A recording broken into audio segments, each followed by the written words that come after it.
Welcome to the Mental Health Reform Podcast. Here on Mental Health Reform, we believe in starting important conversations, breaking down stigma, and highlighting the incredible work of those who dedicate their lives to making a difference in the mental health space in Ireland.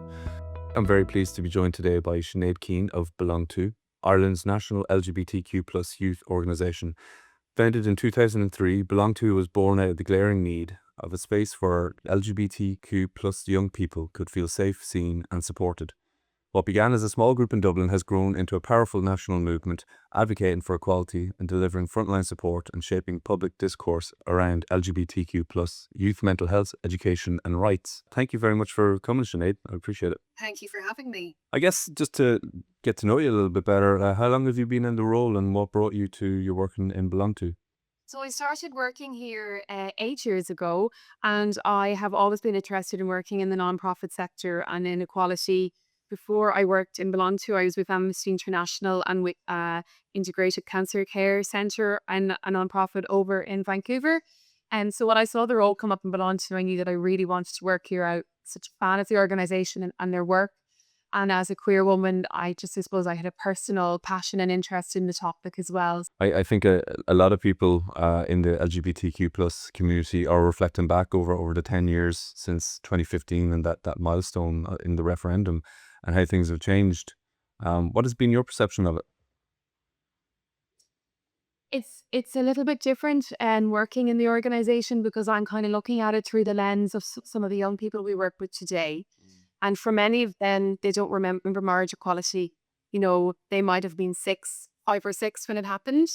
And at the time, they didn't know they were part of the LGBT community. So it's really interesting to think about it in that framing. And in some ways, they miss out on some of that kind of those joyful moments, those gorgeous memories of people in the community at Dublin Castle and the kind of like national celebration and feeling of safety and acceptance that happened back then. So it's really interesting to look at it from their lens. And from my own lens, it's just kind of one of those things that it's hard to believe 10 years passes so quickly. And that so much has changed. And, you know, I can really see that through, like I was saying, working in BelongTo over the past 8 years when things were a lot more safe and positive and accepting 8 years ago when I started in BelongTo compared to the landscape that we're facing now as a community and that we're supporting young people in as well, unfortunately. Yeah. And as I recall, back in 2016, there was the first collaboration with Jigsaw on training, which has been recently revitalized within the last couple of weeks and republished in a second edition. To that point, like what is in the new training materials that reflects that change in the landscape? Yeah, so just to kind of give you an overview, the listeners an overall context, we do this free online training with Jigsaw for mental health professionals, and it could be for people volunteering or working in the mental health sector with LGBT people. And you know, there is no official statistic, but we estimate that it's 6 to 10% of the population are LGBT. So that means if you are working with young people, there is a chance that one of them is LGBT. They might not know, they might not feel comfortable telling you. So it's a really important training for people just to, I suppose, have an understanding of what the additional needs might be for LGBT young people. In terms of updating it, as you mentioned, we set up the training in 2016 with Jigsaw. So a lot has changed in the landscape, but also, for example, in terminology, in research, a lot of things have changed. So really, we wanted to update it to make sure that it was as up to date as possible. Last year, BelongTo and Trinity College Dublin released a major piece of research called Being LGBTQI plus in Ireland. And it's a national study of LGBT mental health and well-being. There was almost 3,000 participants in the study and the information was collected over a number of years. So we wanted to update the research with these statistics from it so that just reflect, I suppose, a snapshot of what life is like today for LGBT community in Ireland. And maybe on the language piece, is there anything that any advice that you would have for listeners who are just maybe confused about terminology or afraid of saying the wrong thing and then find themselves in a position where they don't say anything at all? Yeah, I think the main thing to take away is, you know, you don't have to know it all. The terminology changes and it's okay to get it wrong. I suppose there is a lot of information. You can find information on our website and resources that can bring you up to speed on what you know, the different terms are. But I think often you can ask someone if you're unsure. It's okay to ask people. And if you get it wrong or make a mistake, I suppose that's okay too. You know, that's a learning moment and something that you can learn more about then. But I think people feel under a lot of pressure to get things right. And when they feel under that pressure, like you said, that can result in silence instead of conversation and having an opportunity to actually to learn something. Yeah, yeah. So it's okay to make mistakes. The language changes all the time, you know, so we have to keep up with it. And, you know, in at BelongTo, we say LGBTQ plus. And that's because the young people asked us to put the Q in because it was reflective of so many of their identities. Obviously, the plus then covers a lot of other identities. I wonder if we can move on to the Better Out Than In campaign, which is such an amazing name for a campaign. I wish I had thought of that before. Yeah, so the campaign is called Better at the In. It's our annual mental health campaign at BelongTo, and it's to encourage self-help seeking behavior amongst LGBT young people. So I think it's around 7 years ago, it was my second year in BelongTo, we had noticed this trend where there was a lot of young people in our service and they were not attending. You know, we had like a free counselling service and no one was going. So we were like, what's happening here that all these young people feel like, you know, are feeling anxiety and stress, depression, and it was resulting in self-harm amongst a large group of them. And they weren't availing of the confidential support service available to them. So we did some research and it's really heartbreaking that the findings from that came out around, you know, for some young people, they felt like, well, if everyone else is doing it, then why would I take the space? You know, someone else might need that space more than me. There's 10 other people here self-harming. Surely their problems are worse than mine. So I don't want to take up that free therapeutic space that someone else could use. But the other one was around talking about how they felt like having come out as LGBT to their families, they didn't want to have to come out again as having mental health challenges. And so that was stopping them seeking help. So that was kind of the foundation on which we built our campaign, is around to encourage young people to engage in help seeking behavior. So we have a hub where we direct young people to that has a whole range of, you know, free support services across the country where they can find their nearest LGBT group. And then in the past couple of years, we've worked with young people in our youth advisory panel to really delve in and have some supports for young people in the here and now. And so the young people in our service identified some particular topics where they could use some additional support. So around managing anxiety, low mood, sleep difficulty, self-esteem. And what we did was we worked with the psychologist who put together worksheets for young people. So we have short video explainers and like CBT worksheets. So they're able to just log on and access those and get some support around those feelings in the moment. And so the campaign has grown year on year, you know, and we've seen an increase in the number of people visiting our hub. And what we find is actually more recently, young people prefer, who are our audience in this, it's kind of 30 to 24-year-olds. And they often prefer to stay on social media platforms instead of going on to a hub, for example, to get more information. So we just sort of repackaging how we do the campaign to make sure that those worksheets are available through our online platforms as well, so they don't actually have to leave TikTok or Snapchat or wherever they are and they're looking at them. I think ultimately the key is that people can use these tools themselves for LGBTQ plus youths and anybody of any demographic, that you can use these things on a daily basis to maintain and self-regulate, that you don't need to possibly take the time to go to a full counselling service. Yeah, exactly. And I suppose with the nature of a campaign, you know, there's only going to be a certain percentage of people who are going to see your ad and be like, I need support right now. It's more about informing people of trying to get that message through that it's okay to ask for help and that you can actually, it's, you know, it's normal to have feelings of anxiety and sadness, and as well as normal to have feelings of joy and happiness.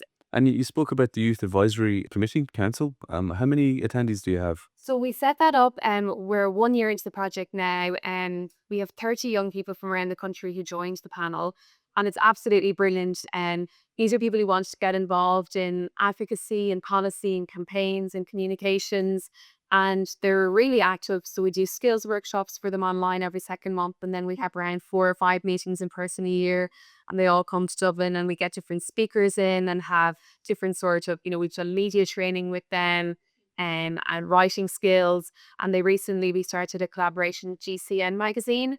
there they write, and some members of our youth advisory panel write a monthly column there. So it's really brilliant opportunities for them, and really nice to see some of the young people who might have been a little bit more reserved at the beginning, kind of growing in their confidence and skills. And I guess in the 8 years that you've been there as well, you can see changes in these people as they develop. Yeah. I suppose there's nothing better than a place where you feel safe and feel like you can be yourself. And we all know what that feeling is like.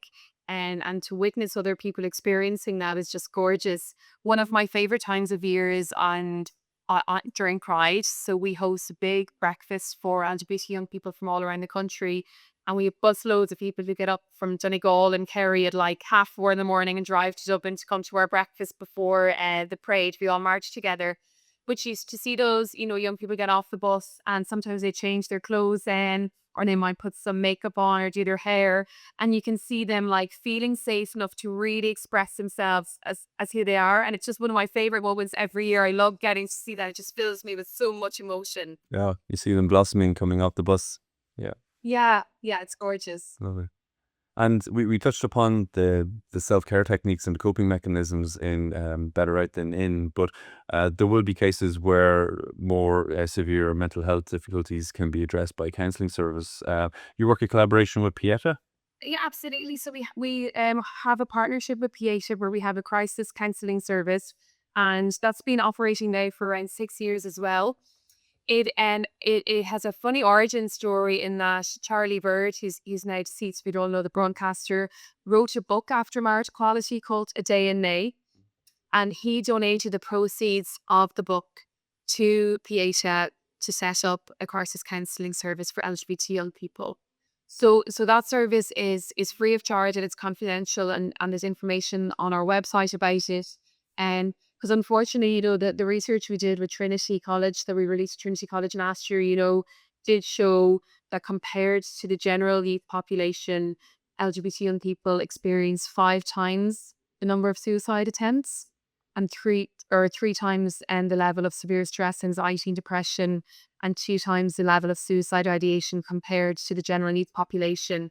So that's staggering because we know that young people experience mental health challenges in Ireland. When I saw those statistics, they are staggering numbers, but in a way, I personally wasn't surprised because of how I reflect over the last 10 years. I think maybe some of our listeners could be shocked that, the idea that Ireland is a very progressive country and because of marriage referendum 10 years ago, that things are better, full stop, end of. But I think in that 10 years, maybe a little bit of complacency has sank in where people can rest on their laurels. Yeah, and we see that now through the young people who come to our groups. They asked us for self-defense classes. They told us that they're doing things like removing, a rainbow pin that they might have had on their backpack and things because they are just nervous to be openly visible in public in Ireland at the moment. Some young people. And that's just really, like you say, 10 years ago, I suppose, we told them they were safe to come out and that Ireland is a really accepting country. And like you said, globally things have changed and we're seeing some of that here in Ireland. There's kind of, I suppose, a small but loud number of people who are, really not supportive of LGBT identities. There are then a lot of people who are confused about certain elements of LGBT identities, for example, around trans and non-binary individuals. And I think it's really important to distinguish those two groups. There are people who don't know anyone who's trans, who might need some support around information and learning. And then there is actually a group of people who are very much anti progress in terms of equality and democracy. So a lot has changed, certainly. One piece of that research that I find really interesting from Trinity is we did the research back in 2016 as well, so we can do a comparative piece. And in 2016, when we first released this, and young people were coming out, the average age was 16. So they were coming out at 16, but they knew at 12. And those 4 years in between were a period of a lot of shame. And that's when mental health challenges were coming up for young people back then. What's changed in the most recent version of the reports, the findings show that people are now coming out at 14, which is brilliant. They're coming out earlier. They feel safe to come out and they feel safe to tell an adult in their life. But just 1 year after coming out is when they make their first suicide attempt. And when we delved into the findings around this, it's because of the external environment. So it's social media, it's homophobia, it's the media, discrimination, bullying. So instead of I suppose, the real challenging period being the 4 years of isolation and shame, it's now when they come out, they're experiencing more mental health challenges, which just really speaks to that external landscape out there and shows the need why we as adults and mental health professionals need to do what we can to understand the needs of LGBT young people and do just small little things that can make them feel comfortable in their homes, their schools, their communities. So again, maybe with another surprise for some listeners is that the realization that conversion practices can still take place in Ireland. Conversion practices, could you define that for us, please? Yeah, of course. So it's a term for either therapy or a therapeutic approach that assumes that certain sexual orientations or gender identities are inferior to others, and then I suppose seeks the need to change or suppress them on that basis. So it's around, someone trying to change someone's sexual identity or gender or sexual orientation or gender identity in a therapeutic setting. So it's a really unethical practice. It's a really harmful practice and it has serious mental health challenges. You can imagine in a therapeutic space, someone has gotten the courage to step into it, which is a really hard thing to do, to step in the door of a therapy room. And and then you're met with someone who has, I suppose, their own agenda in terms of how they view your potential sexual orientation or gender identity and seek to change or suppress that. So it's something that we are really calling for legislation around. There was a chance the legislation is going to go through last year. We brought forward and didn't happen. It is in the new program for government, and we are really hopeful that will pass. There is a campaign run by LGBT Ireland, and they have the College of Psychiatrists of Ireland, the IACP, and the Psychological Society of Ireland are all on board with this. All of those big bodies who have signed kind of memorandum of understanding on conversion therapy. And so, as was what we really need to do now is put some political pressure on to make this, to put some pressure on the government to help pass this legislation now. And how could people help BelongTo? I suppose something you could use, write to your local TD and ask them to pass this legislation. Political pressure always helps. You can find more information about it on our website. You could make a donation to help support our campaigning and our policy work. And then it would be helpful for people to educate themselves around this and to tell other people, because I think it's something that a lot of people are shocked when they hear. They haven't thought about it before. They presume that that's already been passed here in Ireland. Back in 2023, Trinity College Dublin did a piece of research that looked at the mental health harms that conversion practices bring about. And, there was one person who said, it left me with trauma for which I'm still attempting to heal. It destroyed my self-worth, my sense of self, and my health. So, we were talking earlier around the kind of mental health challenges that members of our community can face. And can you only imagine then the additional trauma of going through conversion therapy and someone telling you that your identity, is not who you are, and not meeting you in the space, as therapists are supposed to meet their clients where they're at. So I'm really hopeful that this will pass in the next year or so and that we will have legislation here in Ireland to protect people. And do you have any closing remarks or wishes? We're coming into Pride Month. Maybe an appropriate question would be like, how do you reflect on the word pride? I suppose for me personally, Pride is also about protest.